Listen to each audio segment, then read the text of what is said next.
आजकल जो ज़्यादातर केसेस आते हैं वो ओपियोइड पॉइजनिंग और बेंजोडाइज़ेपिन पॉइजनिंग, ये दो पॉइजनिंग है जिसमें नींद या नशावर गोलियां जो लोग आमतौर पर इस्तेमाल करते हैं। सुसाइडल ज़्यादा केसेस आते हैं या एक्सीडेंटल? एक्सीडेंटल पॉइजनिंग्स हम देखते हैं तो 10% हम डेटा अगर निकालें तो 10% तक एक्सीडेंटल पॉइजनिंग्स हैं। जब आप कोई ब्लीच या कॉस्टिक इंटेक के साथ हमारे पास आते हैं तो फिर इन बच्चों में जो इम्पॉर्टेंट चीज़ होती है वो ये है कि इनकी intestinal usually it get Burns, और बर्न के बाद जब वो हील करती हैं तो फाइब्रोसिस हो जाती है। अब जब फाइब्रोसिस होगी तो फिर ऑब्स्ट्रक्शन होगी। गैस है जो हमें घरों में सप्लाई की जाती है, it's not meant to warm you, ये आपको गर्म करने के लिए नहीं बनाई गई कि आप सर्दी में इससे बचें। टाइम मैनेजमेंट फॉर चिल्ड्रन किस तरह से एडवाइस करेंगे? मैं इसको एडवाइस करते हुए ख़ुद भी सोचूंगा कि मेरी अपनी रूटीन क्या है। तो मैं एज अ प्रैक्टिसिंग फिजिशियन मेरे पास बहुत कम टाइम होता है कि मैं फैमिली को दे पाऊँ। सर ये हर डॉक्टर के घर की कहानी। इश्यूज घर में ही ओरिजिनेट हुए होते हैं, बाहर नहीं ओरिजिनेट हो रहे होते, they are originating in the house. देखिए, अगर हम अपने बच्चों के अच्छे फ्रेंड्स बन जाएंगे तो they may not need friends at all. उनको बाहर दोस्त चाहिए नहीं, उन्हें कहीं पे बात करने की ज़रूरत नहीं होगी।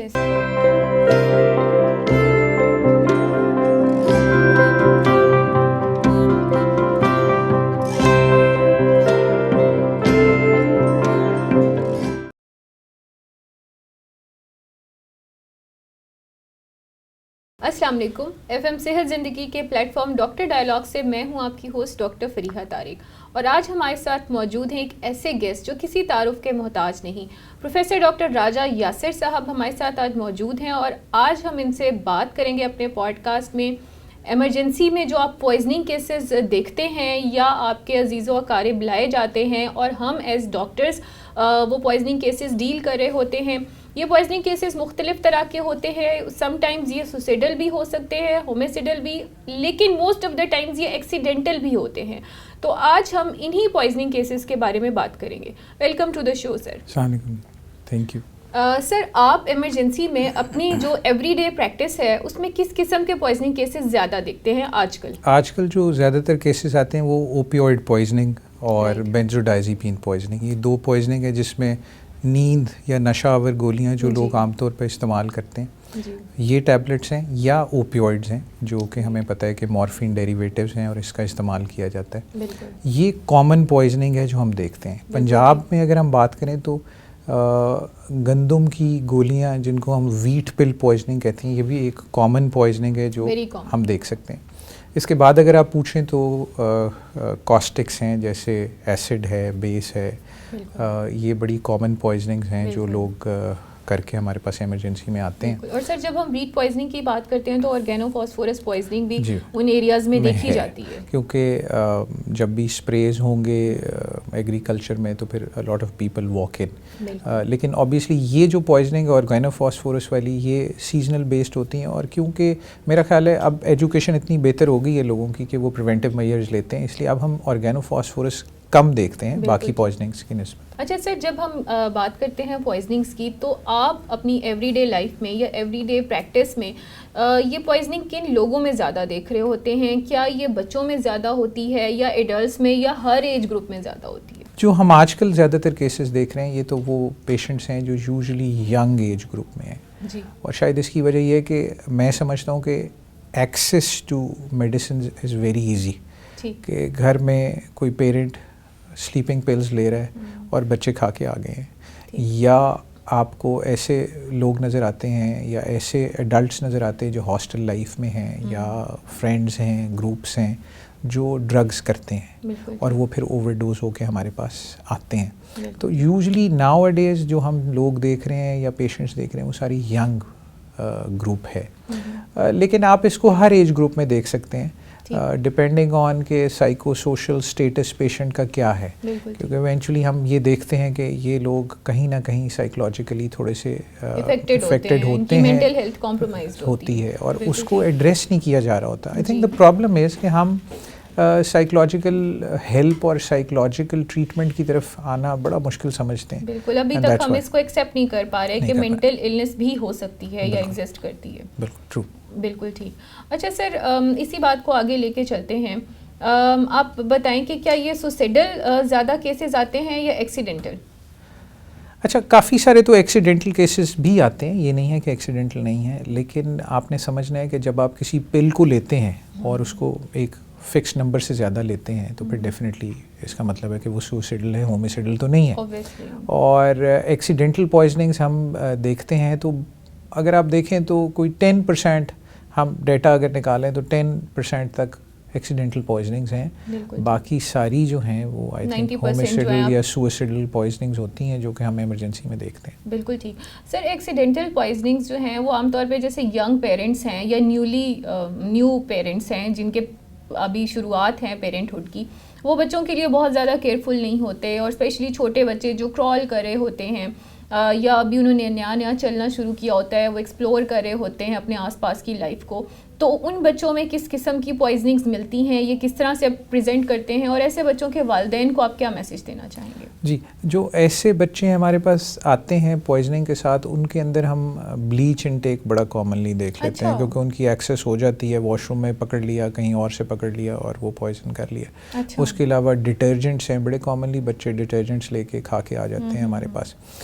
ये कॉमन पॉइजनिंग्स हैं जो कि जिनकी एक्सेस हो जाती है बच्चों को सम और दी अदर। जैसे मैं आपको एग्जांपल देता हूँ कि कोई जो फिजी ड्रिंक है, इसकी बॉटल है, उस पर अभी टैग उतरा नहीं हुआ और उसी के अंदर आपने कोई डिटर्जेंट डाल दिया है, कोई डाल दिया है, कॉस्टिक डाल दिया है या कोई ब्लीच डाल दी है, उसको जब ये एक्सेस कर लेते हैं तो वो इजी होता है इनके लिए, they take it as a drink and then drink it. वो फिर हमारे पास आते हैं इस तरह की पॉइजनिंग्स के साथ। कॉमनली हम यही देखते हैं, या कोई ना कोई पिल पॉइजनिंग होती है कि कोई ब्रूफिन की टैबलेट पड़ी हुई है, कोई बेंजोडाइज़ेपिन्स पड़ी हुई हैं, कुछ हैं जो बच्चे उसको समझ के खा लेते हैं, तो उनका टेस्ट इतना अच्छा नहीं होता, but because they don't know, so वो इसको ले लेते हैं और फिर हमारे पास इस तरह की पॉइजनिंग के साथ कॉमनली ये बच्चे प्रेजेंट करते हैं। तो डॉक्टर साहब, इन बच्चों के बचने के चांसेस किस हद तक होते हैं?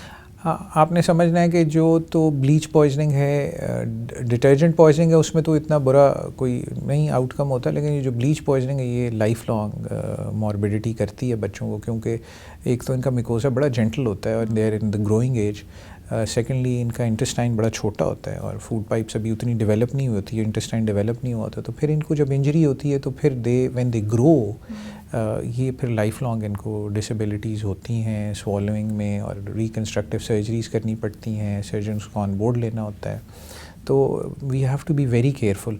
और इसमें सबसे इम्पॉर्टेंट चीज़ यही होगी कि जी इनको चीज़ों को आपको ऐसी जगह पे रखना है जहाँ पे बच्चों की एक्सेस ना हो, because once they get an access to it तो फिर उनके लिए बड़ा आसान होगा। और हमारे घरों में कॉमनली है कि काम करके चीज़ को वहीं रख दिया, उसको उठाया ही नहीं और वहीं पड़े when they get an access, so they should be placed at a special place where the kids can not have an access. और वो जाहिर बात एक हाइटेड प्लेस होनी चाहिए या फिर घर से बाहर होनी चाहिए। अगर आपको कोई टेरेस है, कोई वॉशिंग एरिया है, वहाँ पे ये चीज़ें रखें ताकि वहाँ पे बच्चे इसको एक्सेस ना कर सकें।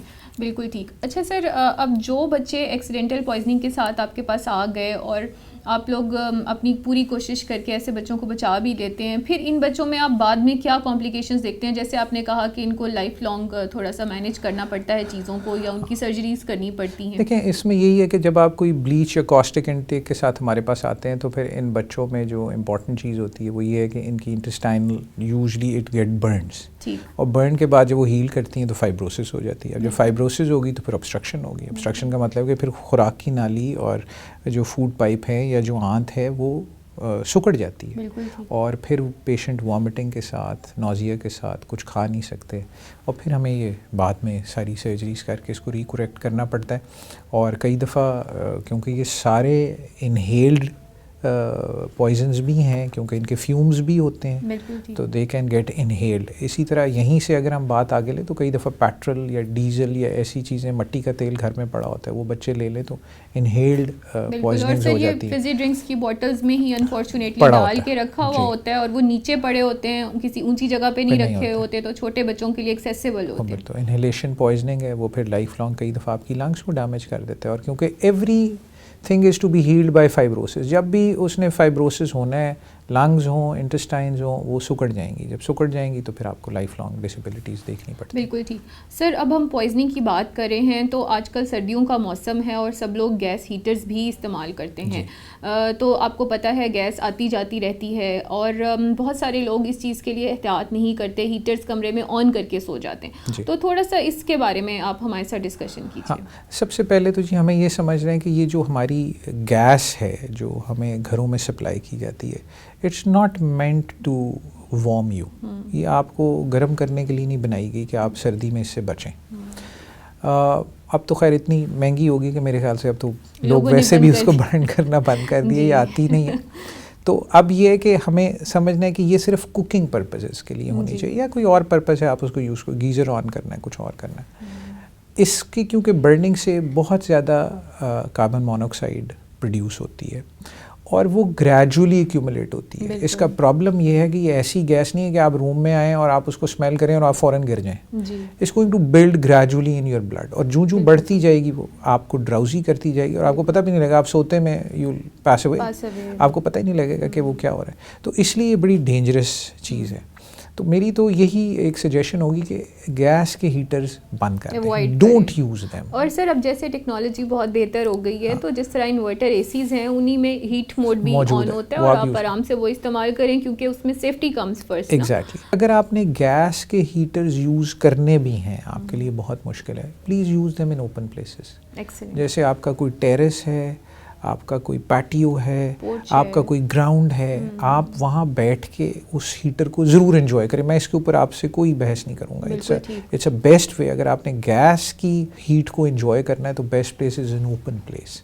और आजकल काफ़ी अच्छे हीटर्स आ गए हैं जो कि you can use outdoors is well. तो कीप देम आउटडोर्स। उससे ये होगा कि एग्जॉस्ट अच्छा होता है, वो आपकी नेचुरल एयर में चला जाएगा, वो आपको तंग नहीं करेगा। लेकिन क्लोज्ड प्लेसेस में इट्स वेरी स्ट्रिक्ट सजेशन कि जी आप गैस हीटर्स को ऑन ना करें, स्पेशली जब हमारे मुल्क में बहुत ज़्यादा गैस की लोड शेडिंग हो रही है। तो वी डोंट नो किस वक्त गैस चली जाए, आप अवेलेबल ना हो, आप सोए हुए हों और पीछे से गैस लीक हो, and then that's another thing. लेकिन एक तो हमने उसको बर्न करके उससे कार्बन मोनोऑक्साइड निकाली, दूसरा हमने उसको प्रॉपर्ली बंद ही नहीं किया एंड इट स्टेज ऑन। तो ये भी एक इशू हम देख रहे हैं कि बहुत सारे लोग इस तरह भी हमारे पास इमरजेंसीज में प्रेजेंट कर रहे हैं। बिल्कुल ठीक। अच्छा सर, बहुत सारे लोग गैस गीज़र्स लगाते हैं बाथरूम्स में, तो इसके बारे में आप क्या कमेंट करेंगे? क्या वो सेफ़ हैं, लगने चाहिए या नहीं लगने चाहिए, या बाथरूम से बाहर उनको इंस्टॉल करना चाहिए? क्योंकि ऐसे बहुत सारे केसेस हैं जो इमरजेंसीज़ में आते हैं कि बाथरूम में गैस एक्यूमुलेट हुई और उसके बाद जो है वो। और जी बिल्कुल, ये देखें same goes for the gas geysers as well, they should be outside.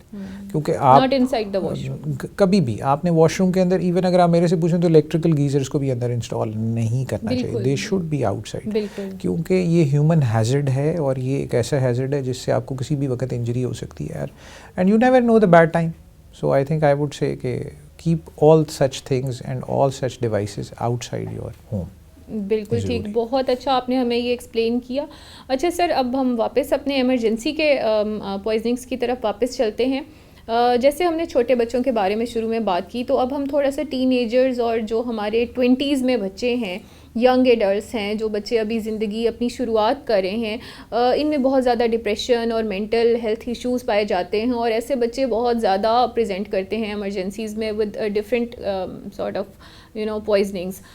तो थोड़ा सा एक तो इनके पेरेंट्स को आप गाइड करें कि इनके मेंटल हेल्थ इश्यूज़ को पेरेंट्स किस तरह से एड्रेस करें, क्योंकि अभी हमारे लिए ये बहुत कॉमन नहीं है कि हम बच्चों को थेरेपीज़ के लिए साइकेट्रिस्ट के पास या किसी साइकोलॉजिस्ट के पास लेके जाएं। इसे एक टैबू समझा जाता है। तो let's break the glass ceiling और इस चीज़ को हमें एड्रेस करना है अब कि ये एक टैबू नहीं है, नंबर 1। और दूसरा सवाल ये कि इन बच्चों को हमने किस तरह से हैंडल करना है अगर वो किसी पॉइजनिंग के केस में प्रेजेंट हुए, उसके बाद ठीक भी हो गए, आगे क्या करना है? सबसे पहले तो मेरा ख्याल है कि मैडम हमें ये समझना है कि हमारे जो 90% ऐसे बच्चे हैं उनमें सिर्फ बच्चों को ट्रीट नहीं करना, हमने कॉज को देखना है। और अगर आप इन सब को एवेलुएट करेंगी तो 92% तक जो पेरेंट्स हैं they need to be treated as well. अच्छा, unfortunately the thing arises from the parents, it's not with the child. Child gradually या आहिस्ता आहिस्ता उस इन्वायरमेंट को देख के किसी साइकोलॉजिकल इशू का शिकार होता है। मेरा ख्याल है कि वो ग्रेजुअली इसका शिकार होता है and it builds up and up, और हम उसको ये समझते हैं कि शायद चाइल्ड का बिहेवियर ऑल्टर हो रहा है।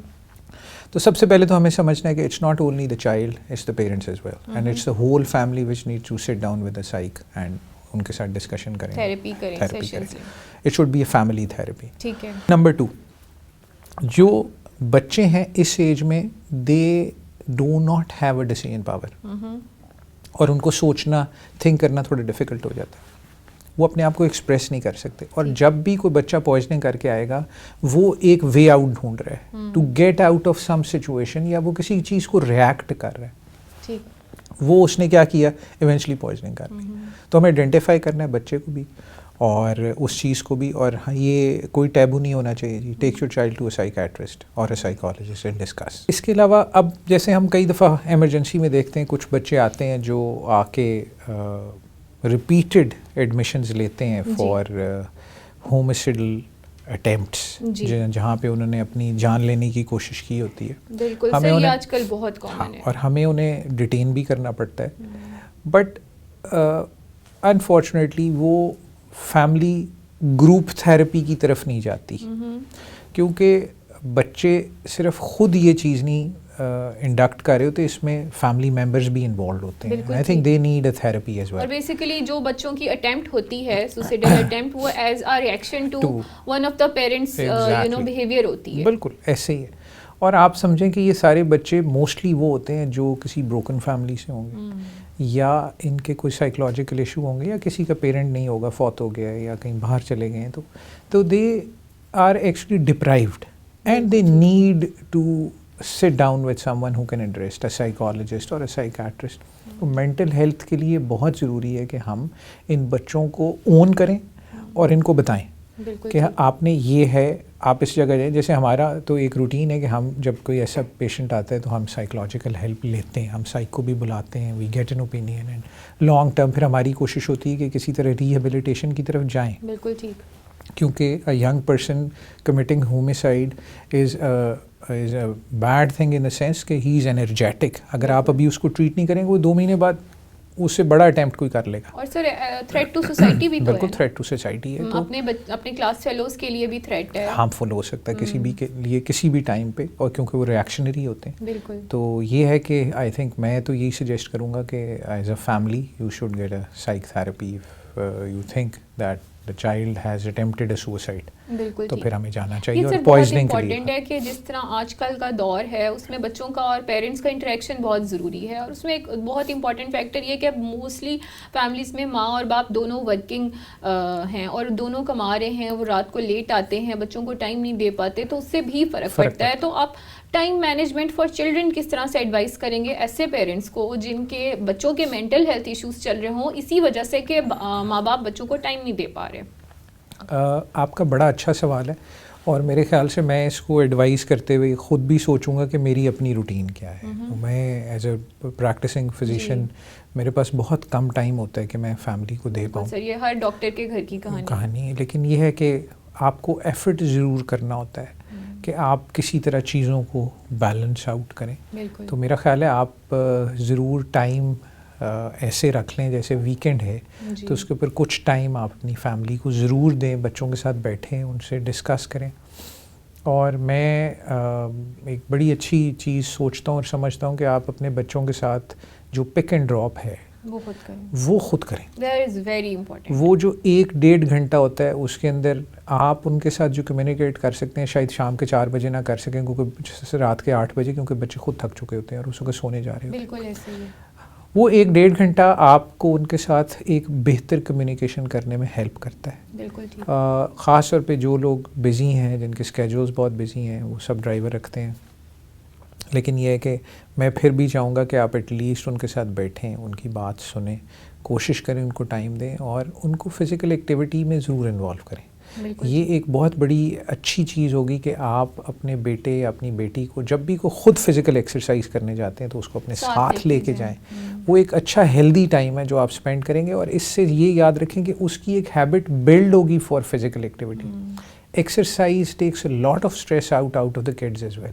आजकल जो आप सोसाइटी में एक बच्चों में स्ट्रेस देख रहे हैं उसकी बड़ी वजह they do not exercise, lack of physical, क्योंकि वो अपने पेरेंट्स को भी नहीं देखते और वो खुद भी नहीं करते. वो बेड पे बैठे रहते हैं, टेलीफोन पे बैठे रहेंगे, बुक्स में बैठे रहेंगे, फूड पैंडा पे ऑर्डर हो रहा है, एक्सबॉक्स खेल रहे हैं. तो आप उन्हें ये सब इजाज़त दें, लेकिन देन टेल देम कि हाँ 30 मिनट्स आपकी लाइफ में आपकी एक्सरसाइज के लिए होने चाहिए. That will make a lot of difference और उनकी इरिटेबिलिटी बहुत कम हो जाएगी पहले से. बिल्कुल. और मैं समझता हूँ आजकल का बच्चा जो है ही wants you to sit down and discuss with. वो चाहता है कि आपसे बात करके, आप उसको पुराने पेरेंट्स की तरह डरा धमका के उससे काम नहीं करा सकते. ये डिफरेंट जनरेशन है. हाँ, आपको उनके साथ बैठना है, उनसे बात करनी है, उनकी बात को समझना है. And you have to mutually come to a point कि जिस पे पेरेंट और जो चाइल्ड है वो आपस में एक दूसरे को अंडरस्टैंड कर पाए. बिल्कुल. तो ये एक ऐसी चीज़ है और आई थिंक अगर हम ये करना शुरू कर दें तो बहुत सारे जो नए बच्चे होमिसाइडल और ड्रग इंड्यूस्ड पॉइजनिंग्स के साथ हमारे पास आते हैं, ये कम हो जाए. बिल्कुल ठीक. तो ये भी समझना जरूरी है. डॉक्टर साहब, बड़ा अच्छा आपने ये वालिदैन के लिए भी मैसेज दिया है और बच्चे भी जो हमारे देख रहे होंगे वो भी इस चीज़ को समझेंगे कि फ़िज़िकल एक्टिविटी कितनी इंपॉर्टेंट है मेंटल हेल्थ को मेंटेन रखने के लिए. बच्चों के बाद हम चलते हैं यंग बच्चियाँ जो हैं हमारी, इधर भी सुसाइडल टेंडेंसी बहुत ज़्यादा देखी जा रही है. तो उनके भी क्या सिमिलर मसाइल हैं कि पेरेंट्स के साथ जो है वो कोऑर्डिनेशन नहीं हो रही, या क्योंकि जिस तरह से आप कह रहे हैं कि बच्चों की केसेस बहुत आते हैं, इस तरह से यंग बच्चियों के भी केसेस बहुत आते हैं. और ये मैडम जो आ रहे हैं बच्चे और हम जो देखते हैं वो इश्यूज घर में ही ओरिजिनेट हुए होते हैं, बाहर नहीं ओरिजिनेट हो रहे होते. They are originating in the house. देखिए, अगर हम अपने बच्चों के अच्छे फ्रेंड्स बन जाएंगे तो they may not need friends at all. उनको बाहर दोस्त चाहिए नहीं, उन्हें कहीं पे बात करने की ज़रूरत नहीं होगी. जब आप उनसे बात करने के लिए नहीं अवेलेबल होंगे, फिर वो आपने बात की है सर, ये सारी बातों की एक बात है और ये इस पॉडकास्ट का क्रक्स है कि अगर आप अपने बच्चों के लिए अवेलेबल नहीं है, फिर उनके लिए पूरी दुनिया में हर शख्स अवेलेबल है जो उनको डिट्रैक्ट कर सकता है. और दूसरा ये है कि कुछ रूटीन्स देखें हमारे पुराने दौर में होती थी और हम फॉलो करते होते थे कि हमने खाना पेरेंट्स के साथ ही खाना होता था. एटलीस्ट एक डिनर या एक लंच इकट्ठा होता था जिसमें हम बैठे होते, सारी फैमिली बैठते थे और हम गुफ्तगू करते थे. और अगर बच्चे आपसे ये शिकवा करें कि जी आपके पास टाइम नहीं है, तो आई थिंक हमें बच्चों को कुछ नहीं कहना चाहिए, हमें अपने आप को वैल्यूएट करना चाहिए कि वो क्यों कह रहे हैं. बिल्कुल. क्योंकि अगर हम इस चीज़ को एड्रेस नहीं करेंगे तो फिर दे विल नीड समवन जो कि उनकी मेंटल चीज़ों को कैटर करे. बिल्कुल. और अब वो वाला दौर तो रहा नहीं, जैसे पहले बात हुई है कि हम डरते होते थे अपने पेरेंट्स से, उन्होंने हमें देख भी लेना था. लास्ट जनरेशन जो तो वो हमें देख भी लेते थे तो हम 5 मिनट ऐसे सुन हो जाते थे जैसे न्यूरोपैथी हो गई. लेकिन अब वो बात नहीं है. अब the parents have changed, the system has changed, the generation has changed. तो आई थिंक मेरी यही सजेशन होगी कि बच्चों से गुफ्तगू करें, उनकी चीज़ों को समझें. और देखिए, अगर कोई बच्चा कह रहा है कि मैंने मॉल में जाना है, तो आप उस दिन टाइम निकालें 1.5 घंटा, आप जाके मॉल में बैठ जाएं, उसे कहें भाई तुम फिरो, मैं इधर ही बैठा हूँ. देखिए, ये कोई मुश्किल काम नहीं है जी. इसको आप वीकेंड पे बड़े आराम से कर सकते हैं. उसकी भी एक मेंटल सेटिस्फैक्शन हो जाएगी, आप भी उसके साथ चले जाएंगे, तो वो उस चीज़ से कॉन्फिडेंटली बाहर आएगा कि मेरा पेरेंट भी बैठा है, मुझे ऑब्जर्व भी कर रहा है, मुझे चेक भी कर रहा है, मुझे देख भी रहा है. And they feel secure. आपने समझना है, बच्चे माँ बाप के अलावा दुनिया में किसी चीज़ से सिक्योर नहीं होते. बिल्कुल ऐसे. तो ये सेंस ऑफ सिक्योरिटी पेरेंट से ही आती है और sense of confidence as well. बिल्कुल आता है. तो ये बड़ा ज़रूरी है कि हम उनके साथ खड़े हों, उनकी चीज़ों को चीज़ें लेके दे देना, ये पेरेंटेज नहीं है या पेरेंटहुड नहीं है. चीज़ें तो कोई भी लेके दे सकता है. बिल्कुल. तो आप अगर समझते हैं कि आप अपने बच्चों को दुनिया की हर फैसिलिटी दे रहे हैं लेकिन आप उनके साथ बैठ नहीं रहे, तो इट इज़ डिफ़िकल्ट. ये सारी बातें कहते हुए मैं अपने आप को भी वैल्यूएट करता हूँ कि क्या मैं ये कर पा रहा हूँ, नहीं. इस मुश्किल स्केड्यूल के साथ डॉक्टर्स के लिए बहुत चैलेंजिंग है, क्योंकि हम इसको एज डॉक्टर्स अपने घरों में डे टू डे फेस कर रहे होते हैं. एंड वी मेक श्योर कि हम जितने भी बिजी हैं, हम एटलीस्ट घर में 1 घंटा क्वालिटी फैमिली टाइम का निकालें जिसमें आप सिर्फ बच्चों की बातें सुने. एज पेरेंट्स कैसे एड्रेस करना है कि हमारे बच्चे बड़े हो रहे हैं, उन स्कूलों में जा रहे हैं, वो और लड़कों से दोस्तियां भी करते हैं, आपको नहीं पता कि आपका बच्चा किधर दोस्ती कर रहा है, उनको इन चीज़ों से या ड्रग्स ऑफ एब्यूज़ से कैसे बचा के रखना है. आपके बच्चे को नहीं पता कि ये चीज़ उनके लिए नुकसानदेह है. और बहुत सारे पेरेंट्स जो हैं इस चीज़ में फंस जाते हैं या उनके बच्चे इन मसाइल का शिकार हो जाते हैं, स्पेशली मेल चाइल्ड की मैं बात करूँ। बड़ा अच्छा सवाल है मैडम। इसमें हमें ये समझना है कि सबसे पहले तो आपको, जैसे हमने पहले बात की जी, आपको अपने बच्चे के फ्रेंड्स को ज़रूर आइडेंटिफाई करना है और उनके साथ बैठना है। अच्छा, अगर मैं होऊंगा, मैं अपने बच्चे को कहूँगा यार अपने फ्रेंड्स को बुलाओ, have a dinner at home और a lunch, and meanwhile you can always sit down with the friends and assess what they are. ये बात शायद किसी बच्चे को बुरी लगे जो मेरा इंटरव्यू सुन रहा हो, but this is how it is. A parent should be knowing आपके फ्रेंड्स क्या हैं, ठीक, और फिर आप आइडेंटिफाई कर सकते हो कि क्या हो रहा है क्या नहीं हो रहा। अगर आपको अपने बच्चों के फ्रेंड्स के बारे में पता ही नहीं है वो कौन है, तो फिर तो कोई भी उसे डिस्ट्रैक्ट कर सकता है किसी लेवल पे भी। Secondly, don't have your child access to too much money. अच्छा, that's a very nice point. हम बच्चे को, हम जिस जनरेशन से थे, मुझे तो याद है एक फिक्स्ड इतने सी पॉकेट मनी मिलती थी कि इसमें तुमने, और वो कैलकुलेटेड होती थी कि इसमें ये यही खरीद सकेगा। जब आप बच्चे को 5,000 का नोट पकड़ा देंगे तो उसको आइस खरीदने में देर नहीं लगेगी, वो इतनी सी आइस लेके खा लेगा, उसने यूज़ कर लेगा, इनहेल कर लेगा। उसकी पॉकेट मनी को चेक करें आप उसे कितना पैसे दे रहे हैं। पैसा देना इज़ नो बिग डील, और उस पैसे को जस्टिफाई करें आप किस लिए दे रहे हैं। आपको अपने बच्चे की नीड्स पता होनी चाहिए। Even if your child goes on an Uber, you should be knowing कि इसका इधर से उधर जाने का किराया क्या है। ठीक है, getting my point. This may sound a little odd, इस वक्त शायद all, लोगों को मुश्किल लगे कि ये डॉक्टर साहब क्या बात कर रहे हैं, लेकिन आप हमें प्रैक्टिस करना है। हाँ, फाइनेंशियल एस्पेक्ट अपने बच्चे का देखें। अगर उसकी जेब में पैसा होगा वो तभी बाहर से आइस खरीदेगा, वरना वो नहीं खरीदेगा। 10 दफ़ा सोचेगा, किसी से मांगेगा या आपसे पूछेगा, आपको उसकी नीड्स का पता लग जाएगा कि ये इतने पैसे कहाँ खर्च कर रहा है।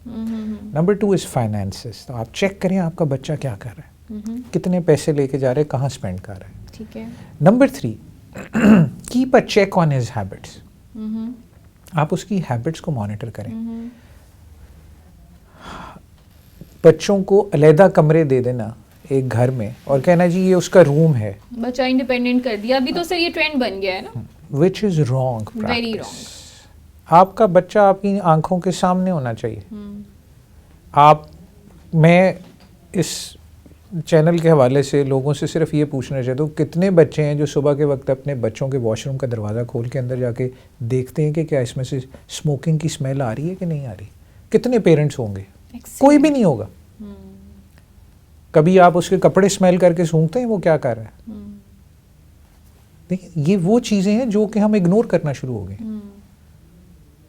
हमारी माँ को उसी वक्त पता लग जाता था ये कहाँ से आ रहा है, उसको पूछने की ज़रूरत नहीं होती थी। बिल्कुल ऐसे ही है। लेकिन सर इसमें एक बहुत इंपॉर्टेंट एस्पेक्ट है, क्योंकि जो आज का पेरेंटहुड है वो बहुत चैलेंजिंग है। ये आज से 20 साल या 40 साल पहले के पेरेंटहुड से आज का पेरेंटहुड बहुत चैलेंजिंग है। आज का बच्चा मांगता है प्राइवेसी, तो आप उस प्राइवेसी और उस सेल्फ कॉन्फिडेंस को, या आप उन्हें कह रहे हैं कि इंडिपेंडेंट कर रहे हैं, उसके दरम्यान में स्ट्राइक कैसे कर सकते हैं एक बैलेंस को? देखिए ma'am, this will only come with a check. अच्छा, आप उसको इंडिपेंडेंट करें, मैं आपको मना नहीं कर रहा आप उसको इंडिपेंडेंट ना करें, आप उसको प्राइवेसी दें। क्योंकि अब अलमिया ये है कि एक बच्चा स्कूल जाएगा, वो जाके जब दूसरे बच्चों के साथ बैठेगा वो कहेगा भी मैं तो अपने कमरे में अकेला बैठता हूँ, मेरा तो अपना लैपटॉप है, मेरा तो अपना फ़ोन है। But check their phones. Alright, आपके बच्चे के फ़ोन के ऊपर लगा हुआ कोड आपको पता होना चाहिए। आपके लैपटॉप के, बच्चे के लैपटॉप पे लगा हुआ कोड आपको पता होना चाहिए, किसी और को दुनिया में पता हो या ना हो। बिल्कुल ठीक। And you should have a check what his activities are. वो क्या ब्राउजिंग कर रहा है, वो किससे बात कर रहा है, वो क्या करना चाह रहा है, वो क्या नहीं करना चाह रहा। क्योंकि जब आप चेक नहीं करेंगे, देखें चेक करना पेरेंटेज या पेरेंटहुड का एक मेन फैक्टर है। आपको अपने बच्चे को चेक करना है वो क्या कर रहा है। बिल्कुल ठीक। And this is your right, you have to check. हम जब बच्चे को कमरा दे देते हैं और उसको अलहदा बिठा देते हैं और उसको व्हाट्सएप को एक्सेस दे देते हैं, नेट को एक्सेस दे देते हैं, लैपटॉप उसके हाथ में पकड़ा देते हैं, इंस्टाग्राम के पेजेस बने हुए हैं तो यूँ। और मैं तो आपको एडवाइस करूँगा, my both children are 18 years old, दोनों 18 साल के हैं माशाल्लाह, लेकिन मैं उनके फेसबुक और इंस्टा पेजेस नहीं है, मैंने नहीं दिया उनको ये एक्सेस। वो अपने नहीं बना सकते जब तक मैं उन्हें कहूँगा नहीं कि बनाओ। वो शायद इससे थोड़ा गिल्टी फील करते हों या वो समझते हों बाहर जाके, लेकिन मेरे लिए आसानी है कि भाई मुझे ये पता है कि ये क्या एक्सेस कर रहे हैं क्या नहीं एक्सेस कर रहे हैं। इसलिए मेरा ख्याल है कि हमें जो 3 चीज़ें मेजर चेक करनी है, एक तो know their friends. Number 2, know their activities. Number 3, do check what finances they are getting and don't give them too much money. Okay. 3, go in their rooms off and on, sit down with them and check them कि उनकी activities क्या हैं. आप बहुत सारी चीज़ों से बच जाएंगे. और स्कूल से ज़रूर अपडेट लें हमारे आपका बच्चा स्कूल में क्या कर रहा है. आपको कोई ना कोई वहाँ से ज़रूर मेंशन कर देगा कि आपका बच्चा ये कर रहा है. हम कभी स्कूल के बाहर बच्चे को उठाते हैं, गाड़ियाँ उठाते हैं, घर ले जाते हैं, हम पूछते ही नहीं है बिल्कुल कि ये वहाँ पे क्या एक्टिविटीज़ कर रहे हैं. बिल्कुल ऐसे ही देखें, और कभी भी बच्चे को आउट ऑफ द वे ना जाने दें. वो आपको बता के जाए कि मैं यहाँ जा रहा हूँ, मुझे पता हो ये यहाँ है या नहीं है. Do check them. वही बात, check check check. You have to check. Filter लगा दें. आपको चेक करना है. This is part of your parenthood और ये ऐसे ही रहना है. बिल्कुल ठीक. तो मेरा ख्याल है इस चीज़ को अगर हम करें तो जो ड्रग्स आजकल बड़ी इजी एक्सेस है, जिसका आपने नाम भी मैंने ले दिया, ये बाहर बड़े आसानी से स्कूलों के बाहर मिल रही है, लोग ले रहे हैं. और हमें एक चीज़ और भी समझनी है, बड़ी ज़रूरी है कि जो अब हमारे बच्चे जब बाहर जाते हैं ना जी, तो वो इन्फ्लुएंस भी हो जाते हैं. There are people who have extra money and they don't care. उनको कोई परवाह नहीं उनका बच्चा क्या कर रहा है. वो गाड़ियाँ लेके भी फिर रहे हैं, वो इंडिपेंडेंटली भी जा रहे हैं. अच्छी बात है, अपने पेरेंट्स बच्चों को कॉन्फिडेंस दें, लेकिन check them. Checking is very important. आपका बच्चा हर बंदे को पता होता है मेरा एक लेवल सोसाइटी में क्या है, मैं किसको मेंटेन कर सकता हूँ. अगर आपका बच्चा रोज़ आपसे आके कह रहा है जी मुझे 10,000 दे, मुझे 20,000 दे, मुझे 25,000 दे, तो इसका मतलब है कि there is something going on which needs to be addressed. तो सिट डाउन विद हिम, उसके साथ बैठ के बात करें और फिर उसकी एक्टिविटीज़ को चेक करें. अगर आप घर आके थक के सो गए हैं और आपका बच्चा रात को जाग रहा है और कोई ड्रग्स कर रहा है या स्मोकिंग कर रहा है या कुछ भी कर रहा है और आपको नहीं पता, तो उसका कोई फ़ायदा नहीं है. जाएं एक दिन कमरे में सो जाएं, उसके कुछ नहीं होगा, आपको घर से नहीं निकालेगा वो. Do sit down with him, उसके साथ जाएं, बैठें. उसको बुरा लगेगा, लेकिन प्राइवेसी इन्वेड करें पेरेंट्स, करें प्राइवेसी इन्वेड. आप अमेरिका इंग्लैंड में नहीं रहते, बिल्कुल आप अपने बच्चे को चेक कर सकते हैं. इस पाकिस्तान में यही हमें यहाँ के फ़वाइद हैं और कोई फ़वाइद नहीं है. फ्रैंकली सिंपल फ़वाइद ये है कि आप अपने बच्चे को चेक कर सकते हैं. चाहे आप हम अभी भी हमारी माँ हमारे से बहुत सारे सवाल पूछ लेती है, हमें जवाब देने पड़ते हैं. हमने कभी उनको ना तो नहीं की कि हम कहें जी अब हम इंडिपेंडेंट हो गए, बड़े हो गए, तो हम माँ की बात ही ना सुने. तो सुननी है, समझनी है, and we have to be. और हमारे पेरेंट्स अभी भी हमें चेक कर लेते हैं कई दफ़ा कि ये क्या कर रहे हो, तो उनका कहना ही बहुत होता है. Very well said. आपका सर पॉडकास्ट में तशरीफ़ लाने का बहुत शुक्रिया. ये एक इमर्जिंग चैलेंज है जो आजकल के बच्चे भी और पेरेंट्स भी फेस कर रहे हैं. बच्चे अपने तौर पे उस चैलेंज को फेस कर रहे हैं क्योंकि वो दुनिया में जो उनका एक्सपोजर है उसके मुताबिक कुछ चीज़ें हैं जो अपने साथ घर ला रहे होते हैं, और उसमें इस तरह की जो पॉइजनिंग के केसेस हैं या ड्रग्स के केसेस हैं ये बढ़ते जा रहे हैं. और पेरेंटहुड के अपने चैलेंजेस हैं कि आजकल के पेरेंट्स ने इन चीज़ों को किस तरह से डील करना है और कैसे राइट बैलेंस स्ट्राइक करना है between their self confidence and independence and their privacy. So बहुत अच्छी आपने और यूज़फुल बातें की जो आजकल के बच्चों और माँ बाप दोनों के लिए बहुत ही फ़ायदेमंद साबित होंगी. इंशाल्लाह कुछ दिनों के बाद हम दोबारा एक नए पॉडकास्ट के साथ आपके पास हाजिर होंगे. कुछ नई सेहत से रिलेटेड बातें करेंगे, कुछ नए हेल्थ इश्यूज़ डिस्कस करेंगे बच्चों के लिए भी और उनके पेरेंट्स के लिए भी. आप देखते रहिए. तब तक डॉक्टर डायलॉग और मुझे इजाज़त दीजिए. अल्लाह हाफिज. ये है FM सेहत जिंदगी 103.8.